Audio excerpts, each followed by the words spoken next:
Fast में शुरू से रखते आ रही हूँ। और यहाँ पे मैं आंटी को बोल देती थी मैं नहीं खा रही, मैं नहीं खा रही। आंटी कह रही मैं सबको तो सिखा रही हूँ कि ये प्रसाद आप इतने टाइम से जा रहे हो और प्रसाद खाते नहीं हो।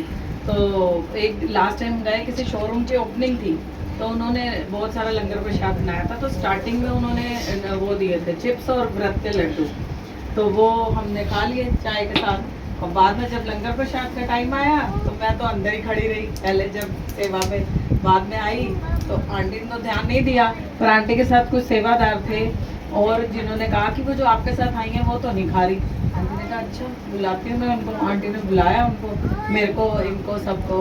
तो ये सब तो खा ही रहे थे, तो मैंने बाउल में वही चिप्स और वो लिए थे। और जैसे ही आंटी ने देखा, आंटी ने कहा इनको भी 2 लंगर प्रसाद वो दे गए। वो अभी डाल रहे थे अपनी लेबर के लिए, जो उनके वहाँ काम स्टाफ करता था, अपने स्टाफ के लिए लंगर डालते। उसमें वो 4-4 रोटियाँ, रोटी प्रसाद, सब्जी प्रसाद, दही, इतना भर भर के वही खाली मेरे को दे दी। 4 नवरात्र थे, 4 रोटी प्रसाद मुझे उस दिन वहाँ खाना पड़ा। उस दिन से मैं अब जब भी सेवा पे जाती हूँ तो लंगर प्रसाद मैं खा लेती हूँ। एक कटोरी भर के इनको राजमा, 1 कटोरी भर के सब्जी अलग से, और 1 कटोरा भर के सलाद भी मिला। क्योंकि ये ना साइड में गुरुजी के उधर बैठ गई थी, इन्होंने देखा, सोचा मैं तो देख नहीं रही हूँ। और उस दिन मैंने इनको बोला आज मैं आपको नहीं बोलूंगी खाओ, मैं थक गई आपको बोल के, और मैं चुप हो गई। मैंने गुरुजी को देखा, मैंने कहा गुरुजी मैं नहीं आज इनको बोलूंगी। इतने में वो अंकल जो ओनर थे वहां के बिल्डिंग के, वो आए और उन्होंने चुपचाप लाके थाली इनके हाथ में दी। और ये अब क्या करती बेचारी, खाना पड़ा, व्रत था इनका। पर ये गुरुजी सब कर देते हैं, आपको आंसर मिलते हैं। गुरुजी कहते हैं यहाँ बैठ के अगर तुम खाते हो तुम्हारा व्रत नहीं टूटता, बड़े मंदिर में भी खाते हो नहीं टूटता। हाँ तुमने व्रत रखा है, जाके फिर अपना व्रत का खाना खा लो, पूजा कर लो, पर ये खा के जाओगे।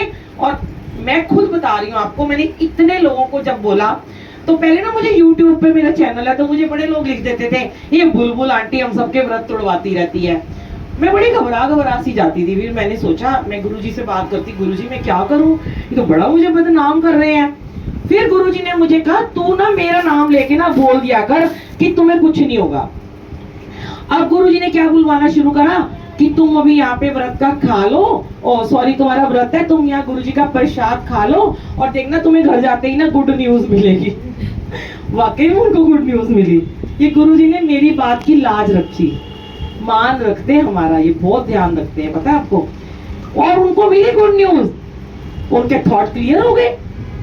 उन्होंने मुझे माफी मांगी, सॉरी बोला आंटी हम तो बोल रहे थे सारा पाप आपको लगेगा, अब आपको कोई पाप नहीं लगेगा, क्योंकि हमें जो चाहिए था हमें वही मिल गया। यहाँ तो प्रसाद हमने व्रत रख के प्रसाद खाया, हमें जो मांगे ठाकुर अपने के सोई सोई देवे। नानक दास मुक्ते जो बोले यह हुआ सचो है। जो नानक का, गुरु नानक का, वाहेगुरु का, गुरु जी का नाम लेके प्रसाद को खाएगा उसकी बात तो सच होनी होनी है। जय गुरु जी, शुक्राना गुरु जी।